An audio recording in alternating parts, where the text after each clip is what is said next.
जोंना गोबां बे जानागाव एरिया थिथागुरि माने एरियायाव 1980-81 निफ्रायनो गोबां बेबायदि महिला कमिटिफोर रेजिस्ट्रेसन खालामनाय दंमोन आरो बै रेजिस्ट्रेसना नै दानि दिनाव माने बिथांमोननि रेजिस्ट्रेसना सब फेलार जाजोब्बाय दा बिथांमोनखौ जास्ट मोनसे मा होनो माने खोन्थाफैनायजों फोरमायफैनायजों लोगोसे बिथांमोननि जिखिनि मोनसे ससाइटिया जाहाथे थांनानै थाबाय थानो हायो बिनि थाखाय बिथांमोननो रेजिस्ट्रेसननि जि प्रसेस मारै खामानि मावनांगौ बिनि सायाव बिथांमोन आङो खोन्थादों आरो आं बे रेजिस्ट्रेसनखौ बिथांमोननो अकल महिला होननानै नङा क'क्राझाराव सोरबाफोर जुदि क्लाबानो जा ससाइटि रेजिस्ट्रेसन खालायनांगौब्ला बा गुबुन गुबुन बेबायदि माने दिनैनि दिनाव एनजिअ जुदि रेजिस्ट्रेसन खालायनांगौबा बिथांमोननो आं एसे माने दायित्व लानानै बेबायदि खामानिफोरखौ मावनानै आं होबाय थादों दा जिहेतु आइजोफ्रा गुवाहाटि बायदियाव थांनानै खामानि मावनाया एसे गोब्राब जायो दा ओंखायनो आं सानदों जे बिथांमोननो दिनै बिथांमोना जाहाथे गावसिनि ससाइटिफ्रा जाहाथे मोजां रोखोमनि गभर्नमेन्टनिफ्राय जाहाथे ग्रेन्ट मोननो हायो जाहाथे बिथांमोनाव जाहाथे रेजिस्ट्रेसन सार्टिफिकेट जाहाथे थानानै इयुनाव बिथांमोना जाहाथे ओनसोलनि थाखाय मोजां खामानि मावलांनो हायो दा बे असिलाफोरखौ लानानै रेजिस्ट्रेसन खालायनांगौनि सायाव जों गोबां गुवारै सावरायो बेबायदिनो दहाय आङो मा होनदों 1 नं थिथागुरि आरो दा नैबे पुरुना थिथागुरियाव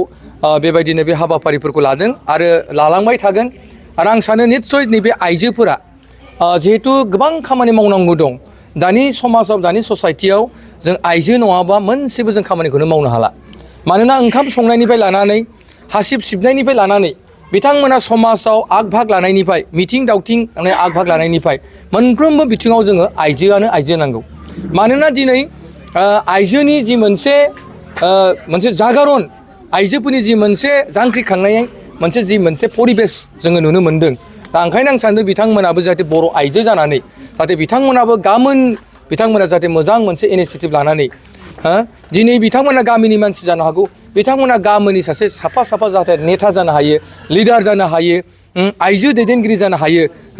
समाजनि बिथांमोना दैदेनगिरि जानानै दैदेनलांनो हायो नैबे हाबाफारिफोरखौ लानानै जों बिथांमोनजों गुवारै सावरायनायाव बिथांमोना आंखौ लिंहरदों आरो आं बिथांमोननो आंनि फारनिफ्राय जिखिनि बोसोन होनांगौ आं बिथांमोननो होदों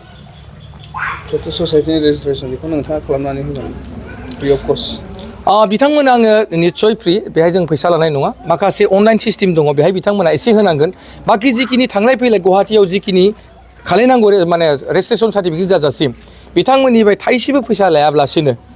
बिना फैसायाव आं बिथांमोननो जाहाथे मावफुंनानै होनो नागिरदों जाहाथे बिथांमोना इयुन समाव जाहाथे खामानि मावनायाव गभर्नमेन्ट लेभेलाव जाहाथे बिथांमोना गोनो गोथो जाया दिगदाराव गोलैया जाहाथे बिथांमोना मोनफा ससाइटिनि सार्टिफिकेट थायो बे बिथिङाव बिथांमोनखौ नोजोर होनानै आं फ्रि कस्टआव खामानि मावनानै होनो थाखाय जानजि खाफ्रादों